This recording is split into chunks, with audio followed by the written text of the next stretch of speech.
bought a flower every Friday from the market on the corner. Always one, always different, never roses, never in order. A ranunculus in March, a stem of something blue in May. I learned the names of every flower just so I could trace her day. How long had you been watching her? I wouldn't call it watching. That implies I meant to stare. I simply paid attention in a way that showed I cared. She'd tuck it in her bag, the stem just showing at the top, and I would follow at a distance till she reached her stop. She had no one who noticed when she changed her hair in fall. No one who could tell you she preferred the aisle, not the wall. I noticed everything. I wrote it down so I would not forget. You wrote things down. What things? Only the beautiful things. Only the things that mattered. Only the things she would have wanted someone to remember. I knew her name before she told it to a soul near me. I knew her birthday, knew her sister, knew her evening tea. I think that's what love is, knowing someone more than they know you. And I loved Wren so well, I loved her all the way through. She'd stop in front of the flower stall and take her time deciding, like the choice meant something, like she had someone confiding. Some weeks she would smile at nothing, looking at the stems. I wonder now if some part of her knew I was there with them. Did she ever speak to you? Once she said, "Excuse me," when she passed me on the stair. I said, "Of course," and held the door and breathed the smell of her hair. She thanked me and continued, and she never looked again.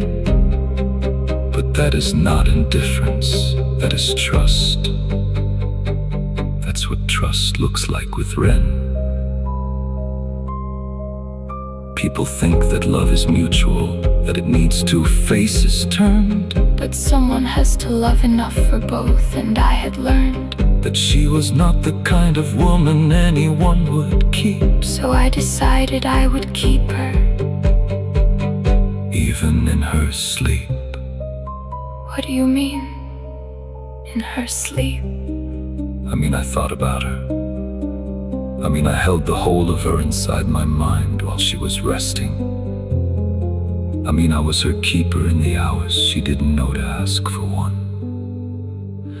I knew her name before she told it to a soul near me. I knew her birthday, knew her sister, knew her evening tea. I think that's what love is, knowing someone more than they know you. And I loved Wren so well, I loved her all the way through. The last Friday that she bought a flower, she chose one I didn't recognize. Something pale and almost translucent, like it was already saying goodbye. I didn't know that then. I know it now. I find that very beautiful, that she chose that one.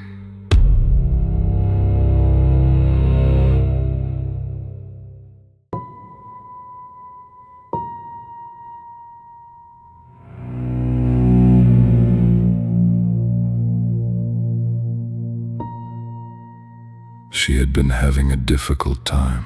I could tell from the windows. The flower she'd bought that last Friday had wilted on the sill indoors. She hadn't opened the curtains for 4 days, maybe 5. I counted because I was the only one paying attention to her life. How did you get inside?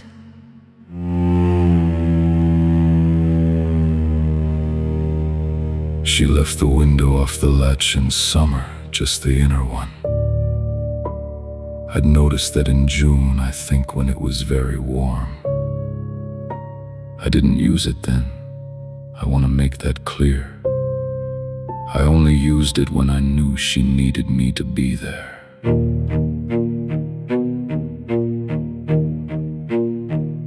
She was sleeping on the couch with all the lights still on. She hadn't eaten. I could see the untouched things beside her.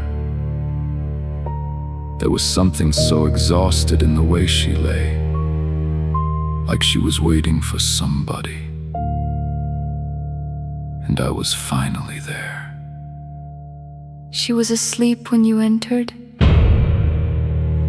She was sleeping the way people sleep when they have stopped expecting anything. I have never seen someone look so relieved to not be alone, even in sleep, even without knowing. I sat beside her in the quiet while the city made its sounds. I watched her breathe and thought about how lucky I had found the one person who needed what I had inside to give. And I made a choice that night for her, so she could finally live. Her red umbrella was beside the door, still wet from earlier. She'd been out, which meant she'd tried, and I thought that was wonderful. I touched the handle very gently, just to feel what she had held. That is not strange, that is the way you love someone, when no one else has helped. What happened when she woke? She didn't wake. I want to be very careful about how I explain the next part, because people misunderstand the kindness in what I did. They hear the word and they think harm. But harm is leaving someone suffering, and I ended that. She took one breath that was different from the others, slower and more final and more hers than any she had taken. I think she knew the way that people know things in the body. She made a sound. I held her hand so she would not be frightened.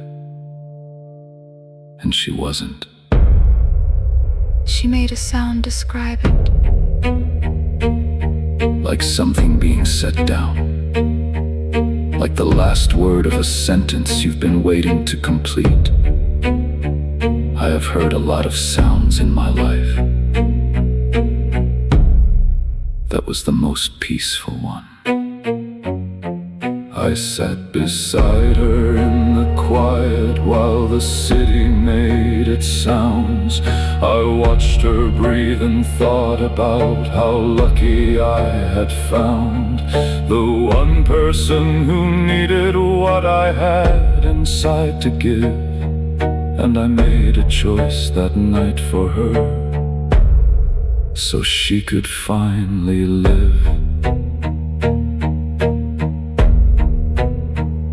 Before I left, I put the wilted flower in the bin and replaced it with the umbrella opened by the window, so that the room would have something standing in it, something that had known her.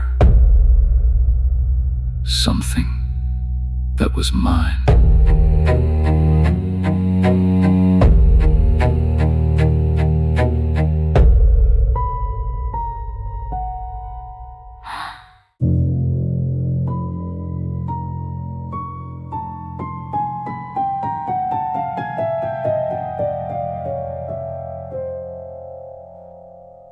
People talk about grief like it's the natural end of love. But I don't feel grief. I feel something closer to fullness. Like I completed something rare. The way you finish a book and you sit there a moment before you return to the world. You feel no loss. Why would I feel loss? She's more present now than ever. I still have the umbrella. I open it sometimes on clear days. There's something about the red of it, indoors in good weather, that reminds me she was real, that I was the last real thing she had. Her sister called, I imagine, and found the door still locked. Her neighbor noticed the curtains, I imagine, and the milk. I wasn't there for that part. I had already stepped away, because my part was finished, and I knew how to step away. The neighbor noticed the milk. Which neighbor? I'm not sure I mentioned a neighbor. I may have mentioned a neighbor. I mention a lot of things, and sometimes they arrive before I intend them to. She would have been forgotten. She was already almost gone. The kind of woman cities swallow and continue on. I gave her permanence. I gave her someone who will always know. Every flower, every Friday, every window's glow. I gave her that. I gave her that. I gave her. The last flower she chose was called a hellebore. I looked it up. It blooms in winter, which I find very fitting for her. It means you should relieve me of my anxiety in the old language, or sometimes, in some books, it simply means I take care. You looked this up when? Before or after? After, of course. I told you I am a person who pays attention after the fact as well as before. That is not evidence of anything. That is just the kind of person I am. I think she would understand if I could explain it. I think she would say, "You saw me. You actually saw me." That is all anyone wants, isn't it? To be seen so completely that someone carries you with them forever. And the umbrella? Is it here? Now? I bring it most places. It doesn't seem strange to me. She never used it unless it was already raining. And I think there's a poetry in that. Carrying the rain with you. Being ready before the sky decides. She would have been forgotten. She was already almost gone. The kind of woman cities swallow and continue on. I gave her permanence. I gave her someone who will always know. Every flower, every Friday, every window's glow. I gave her that. I gave her that. I gave her. I want you to understand that I am not here because I regret anything. I am here because someone suggested it, and I thought it might be useful to have someone to tell this to. She deserved to be told, She deserved a witness. and I think you're starting to understand that I